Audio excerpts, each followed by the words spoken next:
കേന്ദ്രത്തിനെതിരായ സർക്കാർ സമരത്തെ ചൊല്ലി മുഖ്യമന്ത്രിയും പ്രതിപക്ഷ നേതാവും നേർക്കുനേർ.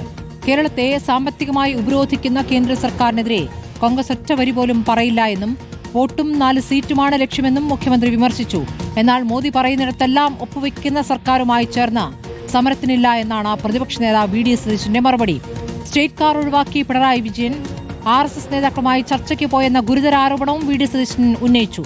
സർക്കാരിന്റെ വീഴ്ചയിൽ നിന്നും ശ്രദ്ധ തിരിക്കാനാണ് കേന്ദ്രത്തിനെതിരായ സമരമെന്ന് BJP വിമർശിച്ചു. പ്രതികരണങ്ങളിലേക്ക്.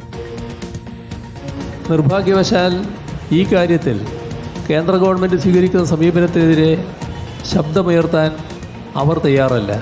മാത്രമല്ല, ഒരു സന്ദർഭത്തിലും ഞങ്ങൾ പുറകോട്ട് പോവില്ല. പക്ഷേ മതനിരപേക്ഷമാണെന്ന് അവകാശപ്പെടുന്ന ഒട്ടേറെ പേർ നമ്മുടെ നാട്ടിലുണ്ട്. അവിടെ ചില്ലറ വോട്ട്, 4 സീറ്റ് അല്ലെങ്കിൽ ഒരു സ്റ്റാൻഡിംഗ് കമ്മിറ്റി സ്ഥാനം, ഇതൊക്കെയാണ് പ്രധാനമെന്ന് കണ്ടുകൊണ്ട് വർഗീയതയുമായി സമരസപ്പെടാൻ തയ്യാറാകരുത്. നാണംകെട്ട രീതിയിലുള്ള അത്തരം നീക്കങ്ങൾ കേരളത്തിൻ്റെ പല ഭാഗങ്ങളിലും നടക്കുന്നതാണ് ഇപ്പോൾ നമ്മുടെ കൺമുന്നിലുള്ളത്. RSSന്റെ വോട്ട് കിട്ടി ആ മുന്നണിയിൽ ജയിച്ചു വന്ന ആളാണ് പിണറായി വിജയൻ. കേരളത്തിലെ ഒറ്റ കോൺഗ്രസ്സുകാരനും ഒരു RSSകാരന്റെ പിന്തുണയോടുകൂടിയും ഒരു BJPയുടെ പിന്തുണയോടുകൂടി നിയമസഭയിൽ വന്നിട്ടില്ല. KG മാരാരാണ് അദ്ദേഹത്തിന്റെ തെരഞ്ഞെടുപ്പ് കൺവെൻഷനിൽ പ്രസംഗിച്ചത്. അങ്ങനെ വന്ന ആളാണിത്. പിന്നെ അധികാരത്തിൽ വന്നപ്പോൾ സ്വന്തം നമ്പർ 1 കാറ് മാറ്റി ഹോട്ടലിൽ വന്ന് RSS നേതാക്കളുമായി രഹസ്യ ചർച്ച നടത്തിയ CPM മുഖ്യമന്ത്രിയാണ് പിണറായി വിജയൻ. RSS വിരുദ്ധതയും സംഘപരിവാർ വിരുദ്ധതയും ഞങ്ങളെ പഠിപ്പിക്കാൻ പിണറായി വിജയൻ വരണ്ട.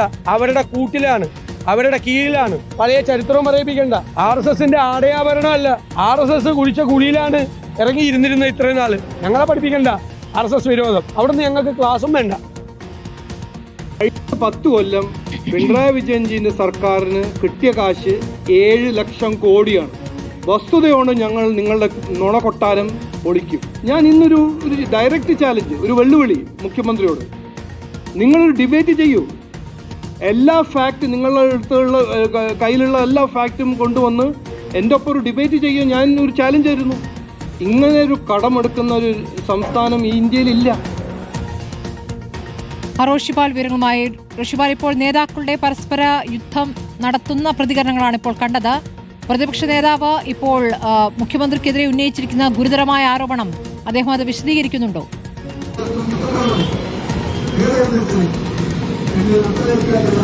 സ്മൃതി, രാവിലെ മുതൽ തന്നെ സംസ്ഥാന സർക്കാരിന്റെ സമരം അത് അങ്ങനെ പറയേണ്ടി വരും. കാരണം മുഖ്യമന്ത്രിയും മന്ത്രിമാരും ജനപ്രതിനിധികളും എല്ലാവരും ഉണ്ട്. പാർട്ടി നേതാക്കളൊക്കെ ഉണ്ട്. LDFന്റെ പ്രധാന ഘടകകക്ഷികളെ നയിക്കുന്ന നേതാക്കൾ. കേന്ദ്രത്തിനെതിരെയുള്ള 2ാം ഘട്ട സമരമാണ് മുഖ്യമന്ത്രി ദില്ലിയിൽ നടത്തിയ സമരത്തെ തുടർച്ച. ഈ സമരത്തിൽ പ്രതിപക്ഷം പങ്കെടുക്കാത്തതിനെയാണ് മുഖ്യമന്ത്രി വിമർശിച്ചത്. BJPയോട് താല്പര്യമാണ്, കേന്ദ്ര സർക്കാരിനോട് പ്രതിപക്ഷത്തിന് താല്പര്യമെന്നാണ് മുഖ്യമന്ത്രി പറഞ്ഞത്. അതിന്റെ തുടർച്ചയായിട്ടാണ് പ്രതിപക്ഷ നേതാവ് രൂക്ഷ വിമർശനവുമായി രംഗത്തെത്തുന്നത്. BJPയും RSSുമായി മുഖ്യമന്ത്രിക്ക് ബന്ധമുണ്ടെന്ന ആരോപണം ഉയർത്തുന്നത്. ഏതായാലും സമരം വൈകിട്ട് 5 മണി വരെയാണ്.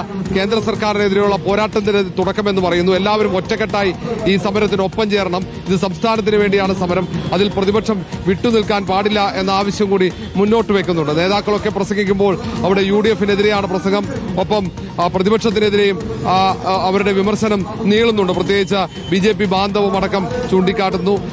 SDPയുമുള്ള ബന്ധം ചൂണ്ടിക്കാട്ടുന്നു. അങ്ങനെ വർഗീയ താല്പര്യമുള്ള കക്ഷിയാണ് UDF എന്ന രീതിയിലുള്ള ആരോപണങ്ങളാണ് അവിടെ ബിനോയ് വിശ്വവും ഒപ്പം MP ഗോവിന്ദൻ അടക്കം നടത്തുന്നത്. ഇപ്പോഴും പരിപാടി തുടരുകയാണ്. വൈകിട്ട് വരെ മുഖ്യമന്ത്രി പിണറായി വിജയൻ പരിപാടിയിൽ സത്യാഗ്രഹ സമരത്തിൽ തുടരുമെന്നാണ് അറിയിച്ചിരിക്കുന്നത്. ശരി, റോഷിപാലാണ് വിവരങ്ങൾ നൽകിയത്.